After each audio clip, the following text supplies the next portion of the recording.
ଓହୋ ପାଟି ଭାରି ଅବାଗିଆ ଗୁଣ୍ଡି ପକେଇଦବା।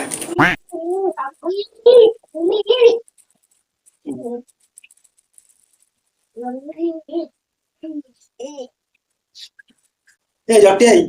ସେ ଗୁଣ୍ଡି ଗୁରା କାଇଁ ଖାଉଛୁ କହନି? କଣ ତୋର ଟେନସନ ବହୁତ ବଢିଗଲାଣି ନା କଣ? ହେ ନାଇଁ ରେ ଏ ସକାଳୁ ଟିକେ ଝାଡା କ୍ଲିୟର ହଉନି ତ ସେଇଥିପାଇଁ ଟିକେ ଗୁଣ୍ଡି ଟିକେ ପକେଇଦେଲେ ପଳକିନା ବାହାରି ଯିବ ବୋଲି ସେଇ ଟିକେ ଗୁଣ୍ଡି ଟିକେ ଖାଉଥିଲି। ଆଉ ବିନା ଗୁଣ୍ଡି ଝାଡା କ୍ଲିୟର ହଉନି ଟୋଟାଲି। ଆଉ ଜଟି ଭାଇ ଆଉ ପୁଷ୍ପା 2 ଦେଖି ଫିଲ୍ମ ଦେଖି ସାଇଲୁ? ये भी अगर मेरी बच्ची को एक भी खरोच आया तो सबको रप्पा रप्पा रप्पा ना सोनिया କଣ ହେଇଛି ଫିଲ୍ମରେ ଲାଷ୍ଟ ଫାଇଟିଂ ପୁରା ପଇସା ପୁରା ଉଠିଗଲା ପୁରା ମୋର ମସ୍ତ ଲାଗିଲା ପୁରା ଫୁଲ ଏନ୍ଜୟ ଏ ପୁଷ୍ପା 2 ପୁରା ବମ୍ ପୁରା ଆଲୁ ଅର୍ଜୁନ ପୁରା ଫ୍ୟାନ ହେଇଗଲି ପୁରା ପୁରା ବହୁତ ବଡ ଫ୍ୟାନ ହେଇଗଲି ପୁରା ଏକଦମ କଣ କରିଛି ପୁରା ବୋବା ମୁଁ ଆଲୁ ଅର୍ଜୁନ ଏତେ ବଡ ଫ୍ୟାନ ତୁ ବିଶ୍ୱାସ କରିବୁନି ସନିଆ ସେଦିନ ମୁଁ ପୁଷ୍ପା 1 ଫିଲ୍ମ ଟା ଦେଖିଦେଇ ଯାଇଛି ପୁରା ଯେ ଆଉ ରାତିରେ ଆଉ ଶୋଇନି ଜାଣିଛୁ ପୁରା ମୋର ସେଦିନ ପୁରା ଛିଡା ଛିଡାରେ ମୋର ଯାଇ ସକାଳ ପାଇଯାଇଛି ପୁରା ଆଉ ତମେ ଫ୍ୟାନ ହେଲେ ମୁଁ ବି ଆଲୁ ଅର୍ଜୁନ ପୁରା ଏସି ବାଗିଆ ଜାଣିଛୁ ନା ଆଉ ସେଦିନ ପୁରା ମୁଁ ପୁଷ୍ପା ଫିଲ୍ମ ଦେଖି ଯାଇଛି ଆଉ ଝାଡା ମାଇଲା ଲାଟିନି ଗଲା ବେଳକୁ ଆଉ ତ ନଈ ହେଲି ନଈ ପାଇଲିନି ପୁରା ଛିଡା ଛିଡା ମୋର ହେଇଗଲା ପୁରା ହଉ ଛାଡେ ତ ଫିଲ୍ମ ତ ଆସିବ ଯିବ କେତେ ହିରୋ ହେବେ କେତେ ବନିବ ତୋ ଖବର କଣ ମତେ କହ କଣ କହିବି ଭାଇ ମାଣ୍ଡୁ ବାଣ୍ଡୁ ଗୋଟେ ପଟୁ ନାହାନ୍ତି ଟୋଟାଲି ଧରା ଛୁଆଁ ଦଉନାହାନ୍ତି ଭାରି ଟେନସନ ହଉଛି ଭଲ ଲାଗୁନି ତୁ ଗୋଟେ କାମ କରୁନୁ ବେ ସେ ଆମର ଫେସବୁକ୍ ଆଉ ଇନଷ୍ଟାଗ୍ରାମ ସୋସିଆଲ ମିଡିଆରେ ହେଲା ତା ଦେହରେ ଚାଟିଂ ଫାଟିଂ କରି ଫ୍ରେଣ୍ଡ ରିକ୍ୱେଷ୍ଟ ପଠେଇ ଚାଟିଂ ଫାଟିଂ କରିକି ଗୋଟେ କାହାକୁ ପଟାପଟି କରୁ ଭାଇ ଏରା ଝିଅ ପାଖକୁ ଯିବାକୁ ମତେ ଶଳା ଲାଜ ମାଡୁଛି ଗଲା ପାଖକୁ ଗଲା ବେଳକୁ କଣ କହିବି ପାଟିରୁ ବଚନ ବାହାରୁନି ଆଉ ପଟେଇବି ତମେ କଣ କହୁଛ କହିଲ ଆରେ ଭାଇ ତୁ ବିଶ୍ୱାସ କରିବୁନୁ ସେ ଜଣେ ଚିହ୍ନା ପରିଚୟ ଜଣେ ଜଣାଶୁଣା ହିସାବର ହବ ତାର ଜଣେ ଗୋଟେ ମାନେ ଝିଅଟେ ଥିଲା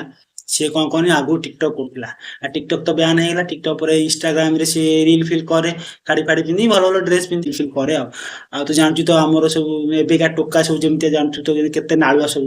ଆଉ ତା ହାବୁଡରେ ସେମିତି ଗୋଟେ ନାଳୁଆ ଟୋକା ପଡିଯାଇଛି କିନ୍ତୁ ମାଲଦାର ପାଟି ପୁରା ଏକଦମ ହେଲା ନିହାତି କମରେ ଟଙ୍କା 70-80 ହଜାର ବୋଧେ ପାଉଛନ୍ତି ଯାହା ଲାଗୁଛି ହାବୁଡରେ ପଡିଯାଇଛି ହାବୁଡରେ ପଡିଯାଇଛି କଣ କହନି ତାର ଯିଏ ସାନ ଭାଇ ହବ ମାନେ ବଙ୍ଗାଳୀ ସାଙ୍ଗରେ ସେଟିଂ ହେଇଯାଇଛି ପୁରା ହେଲା ସେଟିଂ ହେଇଯାଇଛି ସେ ବଙ୍ଗାଳୀ ପୁରା ଗୋଡ ଟେକି ଦେଇଛି ହେଲା ସେ ପୁରା ହେଇଯାଇଛି କାମ ଫାମ ପୁରା ସ୍ୱା ହେଇଯାଇଛି ଆଉ ସିଏ କଣ ତାଙ୍କ ଘର ଲୋକ ଯେମିତି ଜାଣିଲେ ଆଉ ସାନ ଭାଇ ଆଉ ସେଟା ବଡ ଭାଇ ହେଇନି ସାନ ଭାଇ ଖେଳ କରିସାରିଲାଣି ତ ସେଇ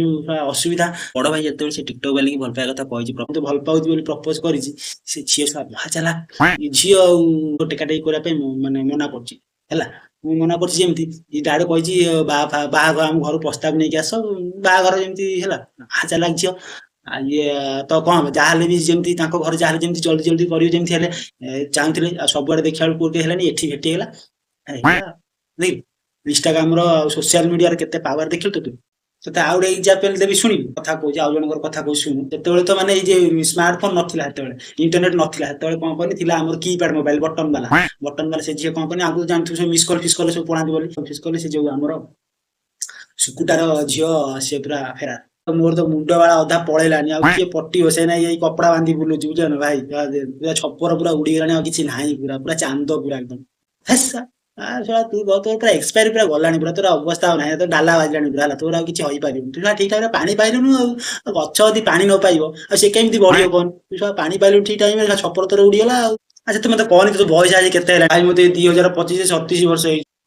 ଆଉ ତୁ ପୁରା ଏକଦମ ହଡା ବଳଦ ଆଉ ତୁ ଖାଲି ଜମି ଚାଷରେ କାମ ଲାଗିବୁ ଆଉ କୋଉ କାମ ଲାଗିପାରିବୁନି ତୁ ଆଉ ତୋର ଗଲାଣି ଆଉ ତୁ ଗୋଟେ କାମ କର ନହେଲେ ଏ ଋଷିକେଶ ହରିଦ୍ୱାର ପଳା ଏଠି ଆମେ ବାବା ହେଇ ତପସ୍ୟା କରିବୁ ମାନେ ମୋକ୍ଷ ମିଳିଯିବ ରେ ଆଉ